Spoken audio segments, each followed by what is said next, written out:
Hello मेरे प्यारे दोस्तों, आपका हार्दिक स्वागत है हमारी यूट्यूब चैनल पर। आज हम लेके आए हैं करंट अफेयर के 10 महत्वपूर्ण क्वेश्चन जो आपके आने वाले एग्जाम्स के अंदर पूछे जाएंगे। प्यारे दोस्तों, हमारी वीडियो को लगातार बनाए रखना। आपको अच्छा लगे तो लाइक करना, सब्सक्राइब करना, शेयर करना। और अगर आप इसमें संशोधन चाहते हैं या कोई अलग तरीके से आपको या अदर सब्जेक्ट की कोई आवश्यकता है तो आप हमें कमेंट करके बता सकते हैं। तो प्यारे दोस्तों, अब हम स्टार्ट करते हैं क्वेश्चन नंबर 1। क्वेश्चन नंबर 1 है, हाल ही में अंतर्राष्ट्रीय गुलामी उन्मूलन दिवस 2024 कब मनाया गया? तो अंतर्राष्ट्रीय गुलामी उन्मूलन दिवस 2024 2 दिसंबर को मनाया गया है। ग्लोबल स्लेवरी इंडेक्स 2023 के अनुसार भारत में 11 मिलियन से अधिक लोग आधुनिक गुलामी का शिकार है, जो विश्व में सबसे अधिक है। यानी ग्लोबल स्लेवरी जो इंडेक्स 2023 है वो कहती है कि विश्व में सबसे ज़्यादा अगर कोई गुलाम लोग रहते हैं तो वो भारत में रहते हैं। और वो कहता है कि 11 मिलियन से अधिक लोग भारत में आधुनिक गुलामी के शिकार है। गुलामी के आधुनिक रूपों का मुकाबला करने के लिए और मानव अधिकारों को बढ़ावा देने के लिए 2 दिसंबर को अंतर्राष्ट्रीय गुलामी उन्मूलन दिवस मनाया जाता है। आगे हम बात करें दोस्तों, तो इस दिवस की स्थापना संयुक्त राष्ट्र महासभा 2 दिसंबर 1949 को व्यक्तियों की तस्करी और अन्य के वेश्यावृत्ति के शोषण के दमन पर कन्वेंशन के अपनाने को चिन्हित करने के लिए की थी। और 2 दिसंबर 1949 से जो अंतर्राष्ट्रीय गुलामी उन्मूलन दिवस है वो मनाया जाना प्रारंभ हुआ था। अब हम बात करते हैं कुछ गुलामियों की। एक होती है बंधुआ मजदूर प्रथा। बंधुआ मजदूर प्रथा होती है, उसमें वे लोग होते हैं जो किसी ऋण को चुकाने के लिए किसी दूसरे व्यक्ति के लिए काम करते हैं या किसी दूसरे व्यक्ति के घर काम करते हैं। उन्हें बंधुआ मजदूर कहा जाता है। यानी कुछ पैसे या ऋण दे दिया जाता है और उस ऋण के ब्याज, चक्रवृद्धि ब्याज लगाया जाता है और वो तब तक ख़त्म नहीं होता जब तक यानी उस व्यक्ति की मृत्यु नहीं हो जाती। तो उसे कहा जाता है बंधुआ मजदूरी या बंधुआ मजदूरी प्रथा। इसे अनुबंध श्रमिक या बंधक मजदूर के नाम से भी जाना जाता है। ये गुलामी का एक रूप है। बंधुआ मजदूरी को रोकने के लिए बंधुआ मजदूरी प्रणाली उन्मूलन अधिनियम 1976 लाया गया। और बंधुआ मजदूरी प्रणाली उन्मूलन अधिनियम 1976 के तहत ये बंधुआ मजदूर प्रथा है ये समाप्त हो गई। थोड़ी सी हम बात करें, एक और होता है जिसका नाम है गिरमिटिया मजदूर। गिरमिटिया मजदूर ये भी एक गुलामी का प्राचीन काल में एक प्रकार था, जिसमें क्या होता था, ये अनुबंध के तहत व्यक्तियों को यानी इंडिया से दूसरे देशों में जैसे फिजी है या क्यूबा है या जैसे मॉरिशस है, इन देशों में भेजा जाता था लेबर के रूप में। जैसे हमारे नॉर्थ इंडिया के जैसे बिहार है, झारखंड है, यहाँ के मज़दूरों को फिजी, क्यूबा, मॉरिशस, मालदीव वहाँ भेजा जाता था और वहाँ अनुबंध के तहत उनसे कार्य करवाया जाता था। उससे गिरमिटिया मजदूर, उन मज़दूरों को गिरमिटिया मजदूर और ये प्रथा गिरमिटिया मजदूर प्रथा कहलाती थी, जो 1917 के आसपास यानी ये कानून के तहत इसको समाप्त कर दिया गया। दोस्तों, आगे हम क्वेश्चन नंबर 2 की बात करें तो संघीय वित्त मंत्री निर्मला सीतारमण ने कब लोकसभा में कब बैंकिंग कानून संशोधन विधेयक 2024 प्रस्तुत किया? तो 2 दिसंबर 2024 को जो हमारी वित्त मंत्री है निर्मला सीतारमण, उन्होंने लोकसभा के अंदर बैंकिंग कानून विधेयक जो संशोधन विधेयक है वो 2024 रखा है। और इस विधेयक में कहा गया है कि जिस प्रकार किसी एक व्यक्ति के जैसे खाता ओपन होता है बैंक के अंदर, उस खाते के अंदर व्यक्ति चाहे तो अपने वही खाता 3 या 4 लोगों के कम से कम या अधिकतम 4 लोगों को नामांकित रख सकता है या इनका नाम भी इसमें इंटर करवा सकता है, जिसके कारण वो व्यक्ति भी उस खाते का क्या कर सकते हैं, यूज कर सकते हैं। सॉल्यूशन देखें तो केंद्रीय वित्त मंत्री निर्मला सीतारमण 2 दिसंबर 2024 को लोकसभा में बैंकिंग कानून संशोधन विधेयक 2024 पेश किया। और ये अब लोकसभा में अगर सर्वसम्मति से पास हो जाता है तो फिर वो जाएगा राज्यसभा में। राज्यसभा में पास होने के बाद में ये जाएगा राष्ट्रपति के पास और राष्ट्रपति इस पर हस्ताक्षर करते ही ये क्या बन जाएगा, कानून बन जाएगा। इस विधेयक में बैंक खाता धारक को अपने खाते में अधिकतम 4 नामांकित व्यक्ति रखने की अनुमति देने का प्रस्ताव है। 4 नामांकन देने की या 4 नामांकित व्यक्ति रखने की अनुमति देने का प्रस्ताव है।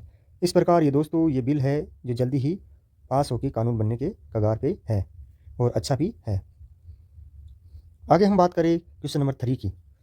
तो क्वेश्चन नंबर 3 है, उसमें हाल ही में नवंबर 2024 में भारत में वस्तु और सेवा कर यानी जीएसटी संग्रह में पिछले वर्ष की तुलना में कितने प्रतिशत वृद्धि हुई है?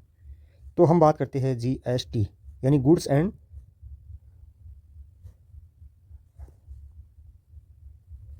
Services tax. इसकी ये क्या होती है, फुल फॉर्म होती है, इसकी ये फुल फॉर्म होती है VICE यानी गुड्स एंड सर्विस टैक्स।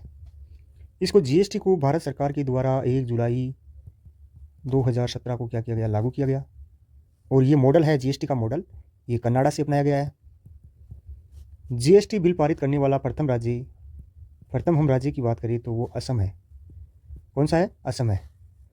और यह जो बिल है वो 122वें संशोधन के तहत लोकसभा में रखा गया था। और जीएसटी अधिनियम बनता है 101वां अधिनियम है। जीएसटी परिषद है, उसका मुख्यालय नई दिल्ली में स्थित है। और विश्व में प्रथम लागू करने वाला देश, विश्व के अंदर प्रथम लागू करने वाला देश होगा फ्रांस, जिसको लागू किया। लेकिन भारत ने किस मॉडल को अपनाया? कनाडा मॉडल को अपनाया है। इसके 3 भाग होते हैं, CGST, SGST, IGST। तो इस प्रकार जो हाल ही में नवंबर 2024 में भारत की वस्तु एवं सेवा कर जीएसटी संग्रह में पिछले वर्ष की तुलना में कितनी प्रतिशत वृद्धि हुई है? तो 8.5% वृद्धि हुई है पिछले वर्ष की तुलना में। यानी नवंबर 2023 की हम बात करें, उससे लेकर नवंबर 2024 के बीच में 8.5% जीएसटी संग्रह की अंदर वृद्धि देखी गई है। सॉल्यूशन देखें तो नवंबर 2024 में जीएसटी संग्रह 182 लाख करोड़ हुआ, जो नवंबर 2023 में कितना हुआ था? 168 लाख करोड़, जो 8.5% अधिक है। ये बहुत अच्छी बात है दोस्तों। और ये क्वेश्चन आप RS प्री, IS प्री में देखोगे, लिख के रख लेना आप। क्वेश्चन नंबर 4 की बात करें तो हाल ही में फिल्म फेयर OTT अवार्ड 2024 में सर्वश्रेष्ठ फिल्म का अवार्ड किसे मिला? तो अमर सिंह चमकीला है, उसको सर्वश्रेष्ठ फिल्म का अवार्ड मिला। अमर सिंह चमकीला ये फिल्म है, उसको फिल्म फेयर OTT अवार्ड 2024 का सर्वश्रेष्ठ फिल्म पुरस्कार मिला। सॉल्यूशन देखें तो फिल्म फेयर OTT अवार्ड 2024 का 5वां संस्करण डिजिटल मनोरंजन में सर्वश्रेष्ठ का एक भव्य उत्सव था। जो सर्वश्रेष्ठ film web original Amar Singh चमकीला थी। सर्वश्रेष्ठ निर्देशक web original film Amar Singh चमकीला के लिए इम्तियाज़ अली को दिया गया था निर्देशक के रूप में। अभिनेता की हम बात करें तो अमर सिंह चमकीला के दिलजीत दोसांझ को दिया गया। सर्वश्रेष्ठ अभिनेत्री की बात करें तो करीना कपूर, जो किस फिल्म में थी? जाने जान के लिए। आगे हम बात करें दोस्तों तो क्वेश्चन नंबर 5 की, हाल ही में वित्त वर्ष 2024-25 की पहली 6 माही में भारत का प्रत्यक्ष विदेशी निवेश FDI कितने प्रतिशत बढ़कर 29.79 बिलियन अमेरिकी डॉलर हो गया? यानी 29.79 बिलियन अमेरिकी डॉलर हो गया। तो पिछली 6 माही में भारत का प्रत्यक्ष विदेशी निवेश FDI यानी 50% बढ़कर। सॉल्यूशन देखिए तो 1 दिसंबर 2024 में सेवा, कंप्यूटर, दूरसंचार, फार्मा क्षेत्रों में अच्छे निवेश के कारण चालू वित्त वर्ष की अप्रैल सितंबर अवधि में भारत में प्रत्यक्ष विदेशी निवेश यानी FDI सालाना आधार पर 45% बढ़कर 29.79 अरब डॉलर हो गया। दोस्तों 45% होगा यहाँ, न कि 50%। आगे हम बात करें प्रमुख FDI स्रोत की बात करें तो सबसे ज़्यादा FDI मॉरिशस से आती है। यानी सबसे ज़्यादा फॉरेन इन्वेस्ट मॉरिशस करता है 5.34 बिलियन अमेरिकी डॉलर। उसके बाद आता है सिंगापुर का स्थान 7.53 अमेरिकी डॉलर। उसके बाद अमेरिका का आता है 2.57 बिलियन अमेरिकी डॉलर। फिर नीदरलैंड है 3.58 बिलियन अमेरिकी डॉलर। महाराष्ट्र को FDI सबसे अधिक हिस्सा प्राप्त होता है, जो कुल 13.55 बिलियन अमेरिकी डॉलर है। अन्य प्रमुख प्राप्तकर्ताओं में जैसे कर्नाटक है, तेलंगाना है, गुजरात है, ये भी इसके अंदर इंक्लूड है। तो दोस्तों ये भी बहुत यानी अच्छा क्वेश्चन है। और हाल ही में वित्त वर्ष 2024-25 की जो पहली 6 माही है, उसमें भारत का प्रत्यक्ष विदेशी निवेश FDI कितना प्रतिशत बढ़कर 29.79 बिलियन अमेरिकी डॉलर हो गया है। तो 45% बढ़कर दोस्तों 45% होगा इसमें, न कि 50%। आगे हम बात करें क्वेश्चन नंबर 6 की, तो हाल ही में किस राज्य सरकार ने प्रयागराज में महाकुंभ मेला क्षेत्र को नया जिला घोषित किया है? तो वो उत्तर प्रदेश सरकार होगी। कुंभ के मेले हैं वो 4 स्थानों पर लगते हैं। एक तो हरिद्वार, एक प्रयागराज, एक लगता है उज्जैन शिप्रा नदी के तट पर, और एक लगता है, ये आप बताना महाराष्ट्र में कहाँ लगता है, ये आप बताना। कुंभ का मेला एक महत्वपूर्ण धार्मिक आयोजन है जो हर वर्ष 12 साल से आयोजित होता है। यह आयोजन जनवरी 2025 में शुरू होगा। उत्तर प्रदेश सरकार ने महत्वपूर्ण कदम उठाते हुए प्रयागराज में महाकुंभ मेला क्षेत्र को नया जिला घोषित किया है, जिसका नाम होगा महाकुंभ जिला या महाकुंभ मेला जिला। नए जिले का उद्देश्य है मेले की तैयारी, लॉजिस्टिक, कानून प्रवर्तन और तीर्थयात्रियों के लिए संसाधनों का प्रबंधन। आगे हम दोस्तों बात करें क्वेश्चन नंबर 7 की, तो विश्व एड्स दिवस 2024 की थीम क्या है? तो विश्व एड्स दिवस 2024 की थीम है सही अधिकारों की राह है, मेरा स्वास्थ्य मेरा अधिकार। माई हेल्थ माई राइट, यानी सही अधिकारों की राह, मेरा स्वास्थ्य मेरा अधिकार, ये इसकी थीम है। भारत में HIV एड्स महामारी के खिलाफ लड़ाई 1985 से शुरू की गई और 1 दिसंबर को एड्स दिवस मनाया जाता है। एड्स है वो वायरस जनित रोग है और HIV वायरस से होता है। एलिसा टेस्ट एड्स से संबंधित है। आगे हम बात करें तो यह एक संक्रामक रोग है।